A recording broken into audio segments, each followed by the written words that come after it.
Serge, let's go, bro. December 5th, my birthday. Let me come knock someone out for my birthday. What's up, Combat Loop fans? This is Chris here. We're here with another episode. We have Drew Stuve, Wild Boy. What's up, dude? How you doing today? Good, brother. How you doing? Man, I am very, very excited to talk to you. You're one of the prospects I see coming up through the ranks. I see someone with 3 finishes, 3 fights, and before that, you were pushing through some of the prospect stuff. So you're a really, really interesting guy to me. So it's really fun to talk to you. Oh, yeah, man. I'm happy to be here and chat with you. Yeah, man. Well, let's get into it. I kind of want to know, how did you really get into the fight game? We always kind of talk to other people. They always have weird stories, but what got you first started into the fight game? I grew up in like a small Alberta town. I played hockey my whole life, like everybody from Canada, but I was just always getting in street fights growing up. I was always getting in trouble. Like the small town I grew up in, fuck, there's nothing to do there. So, you go drink in the bush and get fights and stuff. And so I played hockey. I played high level hockey. I played juniors down in the States for a year when I was 17. I lived in Dallas, Texas. And then I moved back. It was my grade 12 year. I quit hockey. I graded high school. I always wanted to box, but like small town, man, we didn't have any boxing or anything like that. And then when I moved to Edmonton, I started working, and I used to drive by this boxing club like every day on my way to work. And then I was getting in bar fights, getting in trouble still. And then finally I was like, yeah, I need to go do something, positive with this. So I dropped into that boxing club I used to drive by every day, and then I trained for like 2 months and had my first amateur fight. And then that was 10 years ago when I was 18. I'm 28 now, so I've been training ever since. That's very, very interesting. So I would say your first form of combat is really ice hockey, dude. And they just did that Ice Wars. I think you would probably slide right in there. I'm really good friends with Charlie. Everyone thinks that, but I was a goalie when I played hockey, so I didn't fight in hockey. Not too much. Yeah, you would probably be good on the skates, but the fighting thing is a weird thing. So it is kind of interesting. You started boxing a little later in life, so you didn't have that. You had like a little more of the street fighting, which kind of helped you probably in the bare knuckle. So how did that transition now? So going from bare knuckle and going into bare knuckle, going from boxing into bare knuckle with that background. Yeah, it's been good, man. Like I've had like so far I've had nothing but success. Always with boxing, man, I've kind of had that wild fight on the inside, like blow for blow type fighting style. So bare knuckle has just been really good with my style. 100%. And you started in the prospect stuff. You said you had a little BKFC prospect in your gym, and you went out, and that's how you got into it. Yeah, so they hosted some tryouts at my gym. They said there was 200 people that signed up from around Canada. They only took 50, and then yeah, I made it all. And then I think they took 50 to the tryouts, and then they took about 20 to 25 to put on the prospect show. So yeah, I was one of the top guys at the tryouts.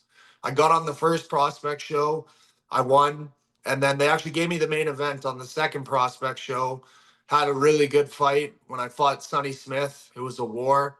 And then yeah, they did the fight night this past August, and they gave me main event again. So I know tons of people in Edmonton and sell tons of tickets. So it was awesome. Yeah, I bet so. Oh, let's talk about that for a second. Being in your town and being able to main event something like that, and to be able to sell tickets, that speaks to you, man. That means that you have a pretty good following, and on top of that, it speaks to your style. I mean, you're 3-0, 3 finishes. What more do people want to see? Yeah, exactly, man. And like, fuck, it's unheard of. It was my third pro fight. So I had a fight in Mexico for my pro boxing debut. Then I had my first bare knuckle fight. And then my third professional fight, I was main event in my city at a sold out show. So, you don't usually see guys get a main event fight till they're 10, 15 professional fights deep. So it was pretty crazy to have back to back main events. What out of all those fights, which one do you think really stands out to you? Like, which one do you like or probably favor the most out of all 3 of your fights? Definitely my second bare knuckle fight with Sonny. That was a really, really good fight. It was so back and forth. He knocked me down once. I knocked him down 5 times. So that fight was crazy. Yeah, you don't see that. You don't always see those things. Like when you get knocked down once, it's hard to get back up and bare knuckle. You see it. I see it a lot. Like watching the shows that I see, like people get knocked down, they sit there for a second, they're like they're done. You see someone get up 5 times. Like I saw Gary Fox fight against Pelosa, and dude, that was crazy. This dude was Yeah. just like Terminator coming forward. So like when you see that, it's pretty wild.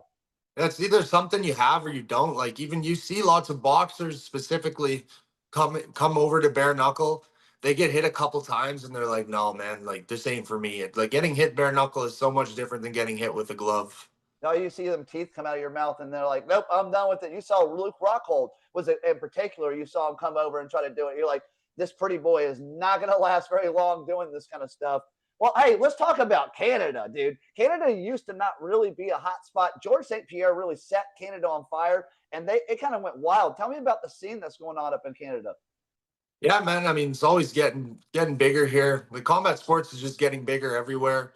Actually, boxing has always been pretty big in Edmonton. We had my coach Ryan Ford. I don't know if you know who Ryan Yeah. Oh, Ford yeah, is. yeah. Right forward.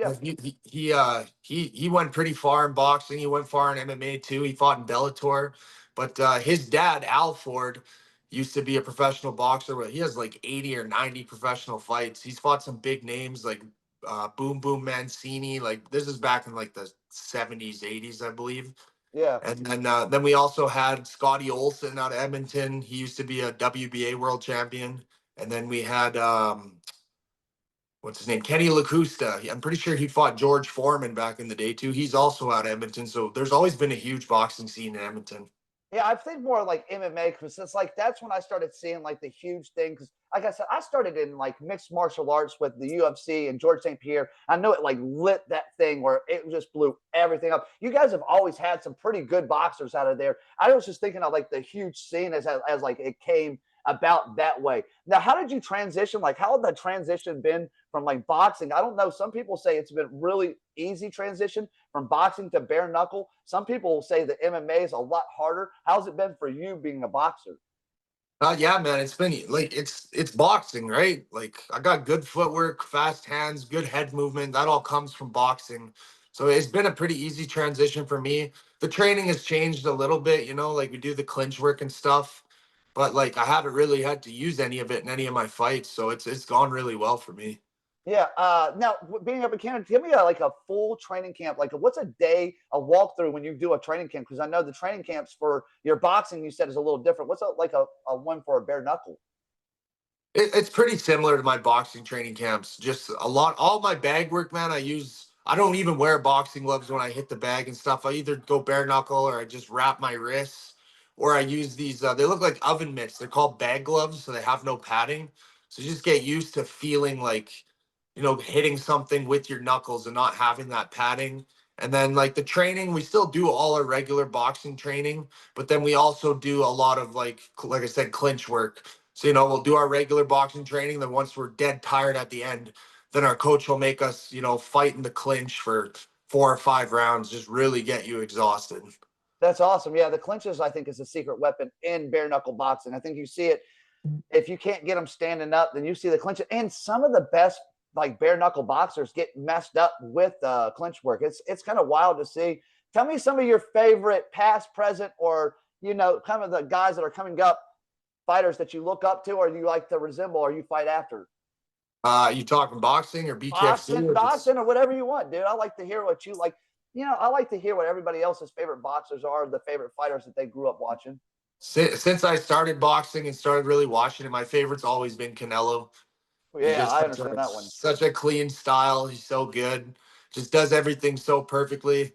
Like yeah, he's started to lose now. He lost to Crawford. Crawford's crazy, so I don't fucking hold anything against him for losing to him. But I've always been a huge fan of Canelo. Bare knuckle boxers, man. I really like. I like just looking at Austin Trout, man. He guy who fought Canelo came from being a Woo. world champion in boxing, and look how much he's dominating in bare knuckle.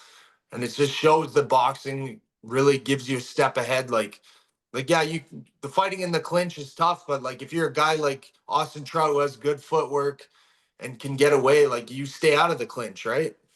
Yeah, I agree with you. Yeah, you can make it that way. You can put it where you control your area of where you want it to be at. You can.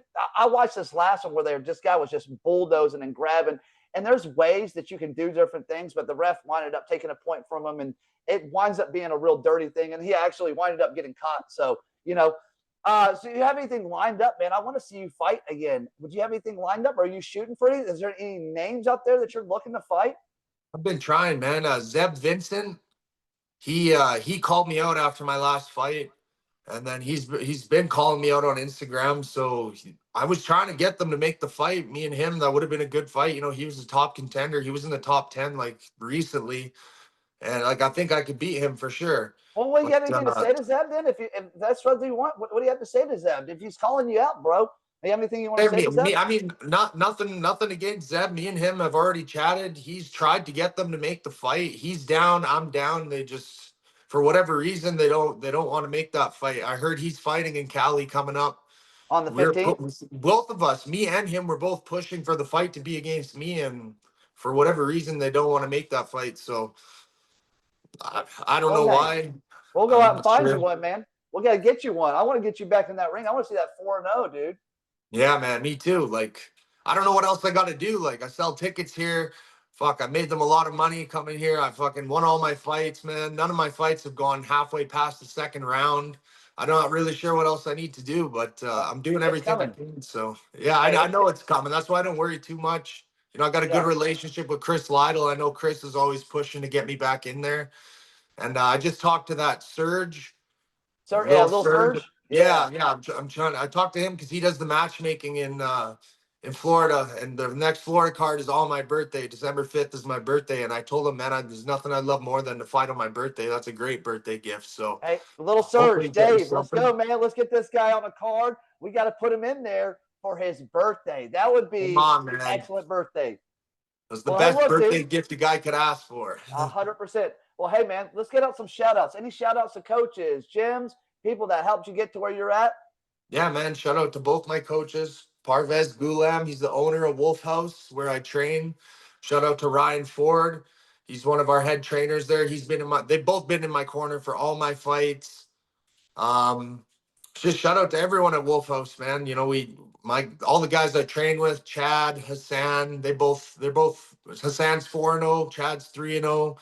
You know, we fucking put in work together, blood, sweat, and tears together. So shout out to all the Wolf House boys, my coaches for everything. Like fuck, I went from nothing to something here in the last couple of years because of all these guys. And 100%, shout dude. out to BKFC for just giving me the opportunity to fucking do that. Yeah, man. Hey, 100%. Now, let's get the fans. If they don't know about the Wild Boy, tell them something that they might not know about you, man. Tell them something. And just look at my name, Wild Boy, and then go look at my fights. My fights are wild. Like everybody enjoys watching me fight. You should have seen this last fight here in August. The place was crazy. When I walked out, the place went insane. And I know they give me the opportunity to fight in the States. It'll be the same there. Like, yeah, maybe people won't like me at first because I know Americans got their little thing against Canadians, but hey, I like America, man. I lived in America. I lived in Dallas. I like Americans. I want to come make a name for myself in the States. Use the lumberjack. You come out here and show us what the real Canadian does, huh? The real Fuck yeah. Canadian fucking man comes out here and does. That's what I'm talking about, dude. Hey, I love a Canadian, dude. The Canadians are badass people, bro. They really are. I would love to see you. Hey, now this is the fans' favorite part. Not always my favorite part. We call it the contender versus pretender. It's where I step in there. We give a little spar out. What do you think, dude? We want to give out a little go? Yeah, buddy, let's do it. Hey, I've never heard any of you guys say no to me. Not one of you guys have I, said no. You're like, hell yeah, let's get it, dude. I'll never say no to anyone, man. That's I'll why spar you are a whoever. bare knuckle badass and I'm not. That's the difference.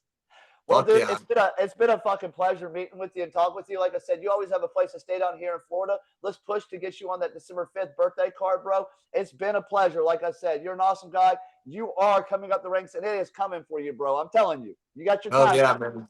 I appreciate that. Surge, let's go, bro. December 5th, my birthday. Let me come knock someone out for my birthday. Hey, dude, I like that. Nothing but love, bro. God bless you. We'll talk soon. We'll see you in December 5th, dude. Fuck yeah. Appreciate it, bro. Thank you, buddy.